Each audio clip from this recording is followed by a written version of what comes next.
Avec l'application Google Maps, présente sous Android, vous pouvez afficher des itinéraires qui vous montreront le trajet entre deux endroits.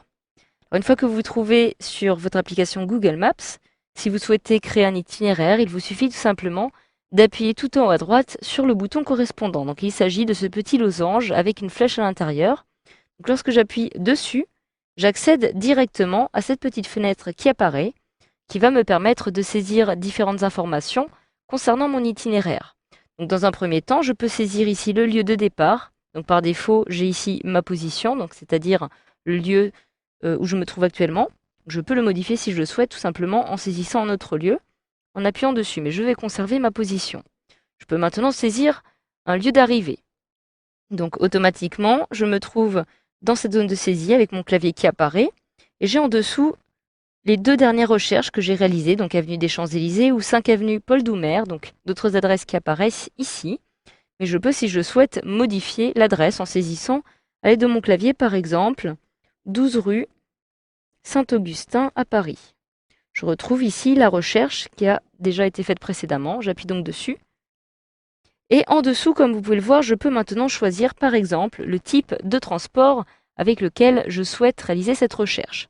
Donc par défaut, actuellement, je vais réaliser une recherche d'itinéraire en voiture, mais je peux aussi sélectionner transport en commun en appuyant ici et en précisant par exemple le mode de transport, donc bus, métro, train, tramway, etc. Je peux choisir maintenant qu'il s'agisse d'un meilleur itinéraire, itinéraire avec le moins de correspondance ou le moins de marche à pied. Donc voilà, je peux saisir alors par exemple métro et le meilleur itinéraire. J'appuie donc sur OK pour valider. Donc comme vous pouvez le voir, j'ai maintenant un itinéraire qui s'affiche ici. Donc je retrouve, comme vous pouvez le voir, les différents trajets qui apparaissent et je peux choisir parmi ces derniers, parmi ceux qui me sont proposés ici. Alors je vous conseille de faire attention justement avec les transports en commun car les résultats peuvent être incomplets et les fonctionnalités de transport en commun ne vont pas forcément être prises en compte. Donc j'appuie sur la petite croix et je peux maintenant choisir aussi une recherche d'itinéraire en marche à pied. Et je vais conserver voiture. J'appuie donc maintenant sur OK. J'ai donc mon itinéraire qui s'affiche ici. Alors comme vous pouvez le voir, j'ai ici sur la gauche les différentes étapes de mon itinéraire. Donc il s'agit en fait d'un petit descriptif avec le lieu de départ, le lieu d'arrivée, le nombre de kilomètres parcourus, le temps que je vais passer justement à parcourir ces kilomètres. Alors il m'est indiqué ici bouchon. Et en dessous, je retrouve les différentes étapes, donc par ordre chronologique. Je les retrouve en effet ici. Lorsque j'arrive à B, j'arrive en fait à mon lieu d'arrivée. Je pars à droite maintenant, comme vous pouvez le voir, du point A, donc il s'agit de mon lieu de départ. Et j'ai ici un petit point qui apparaît ici. Si j'appuie une fois sur ce petit point, donc sous forme de nœud, j'appuie une fois dessus, et il s'agit en fait de la première étape. Donc à chaque fois que vous allez avoir un petit point qui va apparaître, il va s'agir d'une étape. Si j'appuie ici, j'accède donc maintenant à la deuxième étape, comme vous pouvez le voir. Donc, vous pouvez ainsi retrouver le trajet le plus court qui va vous permettre justement d'arriver au lieu de votre choix. Vous pouvez aussi accéder à l'étape que vous souhaitez tout simplement en appuyant directement dessus dans la petite liste qui apparaît à gauche. Si j'appuie une fois ici, je suis automatiquement redirigé à cette étape. Vous pouvez à tout moment décider de modifier un itinéraire, donc j'appuie à nouveau sur itinéraire en haut à droite et je peux le modifier directement en saisissant à nouveau par exemple.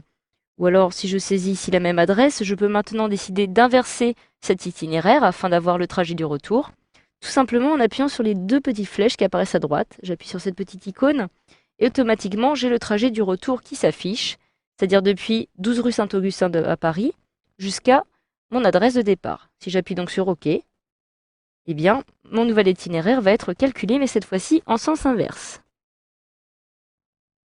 Donc voilà, si maintenant vous appuyez tout simplement sur la petite flèche qui apparaît dans le petit volet itinéraire, vous avez une petite flèche bleue, si j'appuie dessus, automatiquement j'accède à Google Maps Navigation. Donc il s'agit de la fonctionnalité GPS. Donc cela va être très utile justement lorsque vous vous trouvez en voiture par exemple. Alors évidemment comme cela n'est pas mon cas, je n'ai pas accès aux informations de localisation du GPS.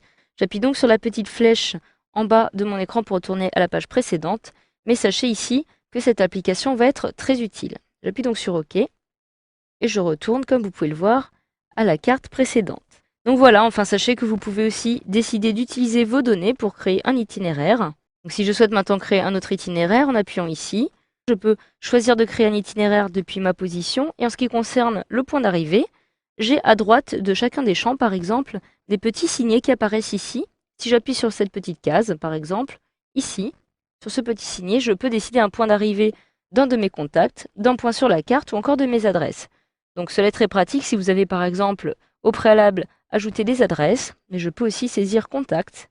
Je me rends dans contact et je retrouve ici les différentes adresses disponibles dans la liste de mes contacts. Donc par exemple celle-ci, celle de Jérôme Dumont, j'appuie donc dessus et automatiquement j'ai le trajet qui va être réalisé.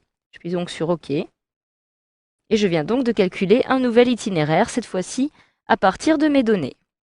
Voilà, vous savez désormais grâce à cette formation comment préparer un itinéraire sous Google Maps, sous Android.